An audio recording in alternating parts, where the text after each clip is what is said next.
नमस्कार दर्शकवीर, सल्यान जिल्ला कालीमेटी गाउँपालिका 2 खैरीकाँडामा रातिको समय 12 बजे एकासी आग लाग्दा छिमेकीले थाहा पाउँछन् अनि 2 घर परिवारलाई बचाउँछन्। यसरी अब यो कान नसुन्ने मन वहाँमा पर्दै अहिले के देख्ने थियो अनि अर्काले बताइदिए ऊ घर आफ्नो सम्पत्ति माया मारी मारी बताइदिए अनि अब तारा थिए कोहीले पनि आउँदैन। क्षति भइरहेको अवस्था छ। यो कुनै चिजहरू पनि निकाल्न पाउनु भएको छैन। आफ्नो शरीरको लुगा बाहेक अरू केही पनि निकाल्नु भएको छैन।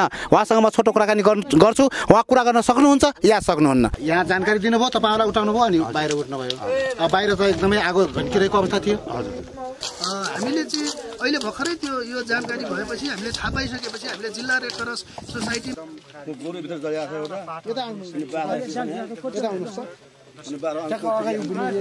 दर्शक साझा खबरमा नमस्कार। यति बेला हामी सल्यान जिल्ला कालीमेटी गाउँपालिका वार्ड नम्बर 2 को खैरीकाँडा आएका छौँ। यहाँ घरहरू ध्वस्त भएर नष्ट भएका छन्। 2वटा घर यो खरको छाना भएका र यहाँ धन्दै धन्दै मान्छेहरू बाँच्नु भएछ। पक्कै पनि यदि नथाहा पाएको भए उहाँहरू पनि चाहिँ यहाँ आज देखिनु हुन्थेन होला जस्तो मलाई लाग्छ। यहाँ गाई गोरु यस्तै गरेर बाख्रा चल्ला कुखुरा सबै घरमा जे हुन्छ त्यो सबै नष्ट भएको छ। यहाँ एउटा चिज पनि बसेको अवस्था छैन। दर्शक महानुभावहरू, तपाईँहरूलाई हामी देखाइरहेका छौँ, यो दृश्य देखाइरहेका छौँ। यहाँ निभाउँदै हुनुहुन्छ। हामी अहिले यति बेला आएका हौँ। यो पहाडको बाटो हो। यो बाटोमा गाडी आउनु पनि साह्रै गाह्रो छ। बल्ल बल्ल हामी यो पहाडको बाटोमा हिँडेर कहीँ गाडीमा यहाँ आइपुगेका छौँ। यहाँ देख्न सक्नुहुन्छ यो प्रत्यक्ष रूपमा। कुरा गर्नु म उहाँसँग कुराकानी गर्छु। यो आगो निभाइरहनु भएको छ। हाम्रो इलाका रेड क्रस सोसाइटीका आजीवन सदस्य हुनुहुन्छ। उहाँसँग म कुराकानी गर्छु। हजुर नमस्कार। नमस्कार। अहिले हामी आइरहेका छौँ। तपाईँ परिचय दिनुहोस् तपाईँलाई। नमस्कार, मेरो नाम शशिराम ओली, कालीमेटी गाउँपालिका वडा नम्बर 2 मेरो घर पर्छ। तर हामी यो विकट ठाउँ भएको कारणले गर्दा र यहाँ गाडीहरू तत्कालै आउन नसक्ने भएको कारणले गर्दा हामी हिँड्दै यो जुन अप्ठ्यारो बाटोमा कहीँ हिँड्दै कहीँ गाडीमा गर्दै गरेर यहाँ आएका छौँ। हेर्नुहोस् त ध्वस्त भएको अवस्था। यहाँ आइसकेपछि यो निभाइरहनु भएको छ। यो अवस्था जुन निभाइरहेको अवस्था छ होइन, यहाँ आइसकेपछि यो अवस्था देखिसकेपछि तपाईँलाई कस्तो लागिरहेको छ? नमस्कार यहाँहरूलाई सबैजनालाई। मेरो नाम शशिराम ओली, मेरो चाहिँ घर कालीमेटी गाउँपालिका वडा नम्बर 2 मा पर्छ। म चाहिँ नेपाल रेड क्रस सोसाइटी उपशाखा रामपुर कालीमेटीको म चाहिँ पूर्व सचिव पनि हो र अहिले चाहिँ आजीवन सदस्य हो। अहिले चाहिँ हामीलाई चाहिँ बिहान मात्रै हामीलाई चाहिँ थाहा भयो। हाम्रो चाहिँ वडा सदस्यले अमर ओलीले हामीले चाहिँ खबर गर्नुभयो। अनि त्यसपछि थाहा पाउन बित्तिकै हामीले तत्कालै हामीले चाहिँ हामीसँग साधन स्रोत पनि केही नहुने, अब चाहिँ हाम्रो उपशाखामा हाम्रो चाहिँ केही साधन स्रोतहरू पनि छैन। अब त्यो भएर हामीले चाहिँ तत्कालै अब चाहिँ गाडीको व्यवस्था गरेर यहाँहरूसँग हामी चाहिँ सहकार्य गरेर यहाँहरू सँगसँगै आउने हाम्रो चाहिँ कोसिस भयो र हामी गऱ्यौँ।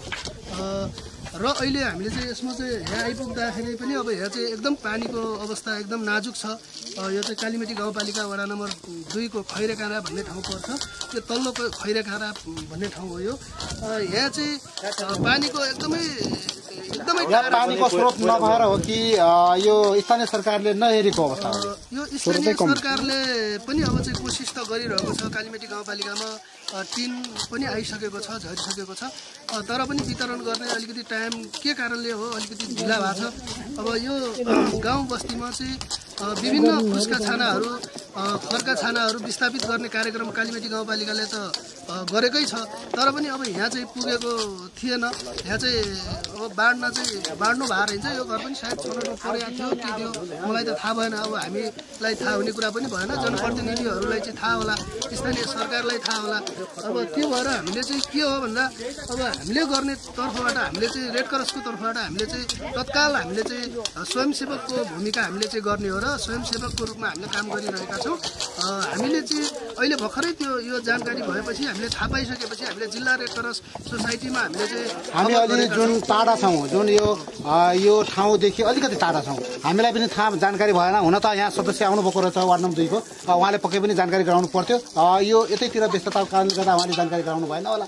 उहाँले एउटा पोस्ट गर्नुभएको थियो उसको फेसबुकमा, त्यो देखिसकेपछि हामीले के भयो त भनेर हामी पनि खोतलास गऱ्यौँ। खोतलास गरिसकेपछि तपाईँहरूसँग समन्वय गरेर हामी पनि आएका छौँ।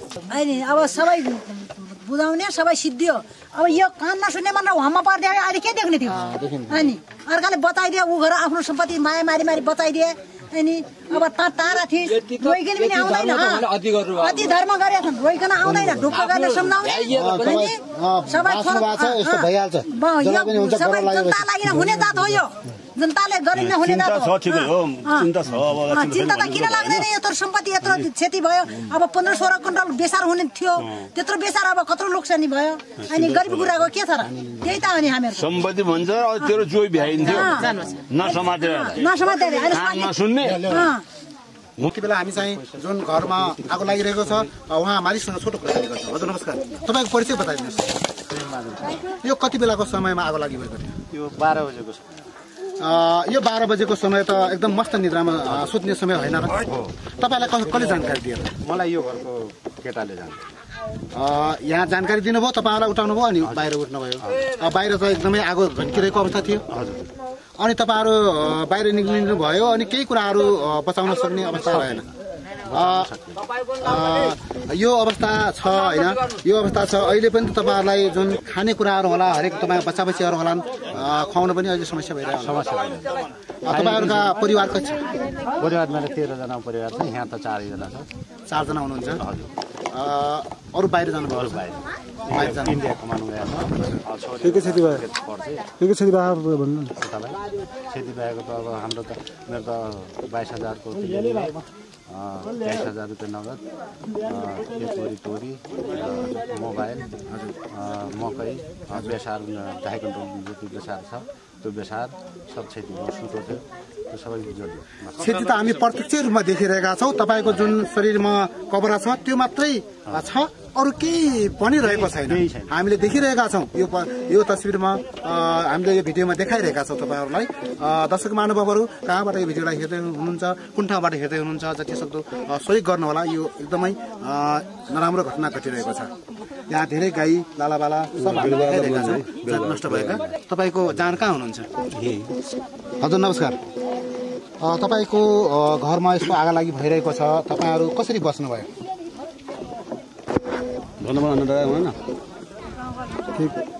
के क्षति भयो भन्ने कुरा छ। छिमेकीले तपाईँहरूलाई चाहिँ उठाउनु भयो अनि बाहिर निक्लिनु भयो र बस्नुभयो। यदि छिमेकीले नबनेको भएपछि तपाईँहरू पनि लगभग गाह्रो हुन्थ्यो, यो संसारमा रहनु हुने थिएन। तपाईँहरूको यो क्षति कति भइरहेको छ यहाँभित्र? के कुरा गरौँ होइन? दर्शक महानुभावहरू उहाँहरू बोल्ने अवस्था नै छैन। उहाँहरूको धेरै क्षति भइरहेको छ। उहाँ मैले भनिसकेँ उहाँको शरीरको लुगा बाहेक अरू केही पनि निकाल्नु भएको छैन। उहाँहरूलाई अहिले अब खाना कसरी खाने भन्ने कुरा भइरहेको छ। उहाँहरू रोइरहनु भएको छ। उहाँहरूको पीडा धेरै छ, हामीले देखिरहेका छौँ। दर्शक महानुभावहरू यो घर नष्ट भएको छ। यो अर्को घर जुन पहिलो घरको मालिकसँग हामीले कुराकानी गऱ्यौँ। दोस्रो घरको मालिक हुनुहुन्छ, उहाँ एकदम अचेत अवस्थामा हुनुहुन्छ। उहाँ बोल्न सक्ने अवस्था छैन। अहिले उहाँको धेरै क्षति भइरहेको अवस्था छ। यो कुनै चिजहरू पनि निकाल्न पाउनु भएको छैन। आफ्नो शरीरको लुगा बाहेक अरू केही पनि निकाल्नु भएको छैन। उहाँसँग म छोटो कुराकानी गर्छु। उहाँ कुरा गर्न सक्नुहुन्छ या सक्नुहुन्न? हजुर नमस्कार। हेलो, मेरा 10 वटा। तपाईँको नाम भनिदिनुहोस्। नाम शशिकला ओली। मेरा 10 वटा बाख्रा। अनि कति बजेको समयमा आगो लागि भएको थियो? 12 बजेको समयमा अनि 14 वटा चल्ला। अनि तपाईँ सुत्नु भएको थिएन त्यो बेला? सुतेको सुतेको बेलामा तपाईँलाई कसले जानकारी दियो? जानकारी त्यो घरकाले जानकारी दिएको। सुतेको बेला भाइबाट आगो भन्केको थियो। अनि मेरो चल्ला बाख्रा टिभी भए, खपरा लत्तो, अनि 2 क्विन्टल बेसार, अनि अन्न पानी, मेरो कपडा लत्तो यो ठुला घरको सब मैले एउटा तान्न पाएँ। तपाईँका कति बाख्रा नष्ट भए, कति गोरु नष्ट भए, अरू के सामानहरू नष्ट भयो? पक्कै पनि सबै नष्ट भयो होला, तर त्यही पनि बताउनुहोस् त। बाख्रा 10 वटा घुस भए, चल्ला 14 वटा, अनि 14 वटामा 2टा बाँचे छन्। बाख्रा कति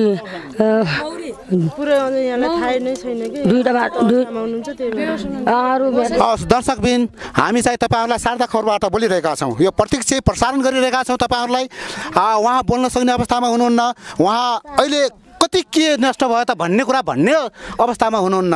दर्शक महानुभावहरू यो भिडियो देखिरहनु भएको छ, पक्कै पनि तपाईँहरूले देश विदेश जहाँबाट हेर्नुभएको छ यो परिवारलाई सहयोग गर्नुहुनेछ भन्ने कुरा पनि जानकारी गराउँछु। साथै तपाईँ सहयोग गर्न चाहनुहुन्छ भने 97 692 68 380 मा फेरि पनि दोहोऱ्याएँ मैले 97 692 68 380 मा सहयोग गर्नुहोला। र यो जति निकाय छ सहयोगदाताहरू कति हुनुहुन्छ र सङ्घ संस्थाहरू सरकार जो हुनुहुन्छ उहाँहरूलाई सहयोग गर्नुहोला भन्ने कुरा हामी तपाईँहरूलाई जानकारी गराउँछौँ। हवस् त, नमस्कार।